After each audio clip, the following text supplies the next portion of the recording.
আসসালামু আলাইকুম। আজকে কিছু হাই ফ্লায়ার কবুতরের শখ করাবো।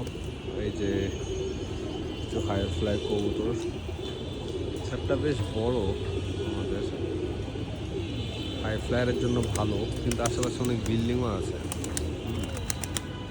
তো ভাবছি মাঝে মাঝে কিছু ভিডিও দেবো। এখানে একটা কালদম কবুতর, এটা পুরানো আমার। আসলে এখন ওগুলো নিয়েও বেশি চর্চা করা হয় না।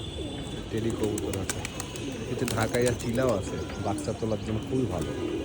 ওদেরকে দিয়ে বাচ্চা তুললে বাচ্চার রিটার্নটাও ভালো হয়, আমি খেয়াল করে দেখেছি। এই যে বিভিন্ন কোয়ালিটির পাকিস্তানি, বেসিক্যালি তিনটা জাত আছে, হচ্ছে গোল্ডেন, টেডি আর 35। হ্যাঁ, দু একটা কাসুরি আছে, আর কিছু এই যে কালদম আছে। কালদম আমার 6-7টা আছে। এখন কালদম আমি অনেক ঘুরাই দিই। হ্যাঁ, কালডেনের সাথে গোল্ডেন, 35 বিভিন্ন ইয়ে করে সাইজ অনেক ছোটো করে ফেলেছি। চমৎকার কিছু রেজাল্টেড কবুতর তৈরি হয়ে গেছে। কেউ কম্পিটিশন এভাবে করা হয় না আমার। পিছনে একটা লফট করছি, লফটটা শেষ হলে দেখাবো। মোটামুটি প্রায় 10,000 স্কোয়ার ফিটের একটা বিশাল জায়গা। এখানে কিছু বাচ্চা তুললাম, এই যে এখানে বাচ্চাগুলো দেখতে হবে।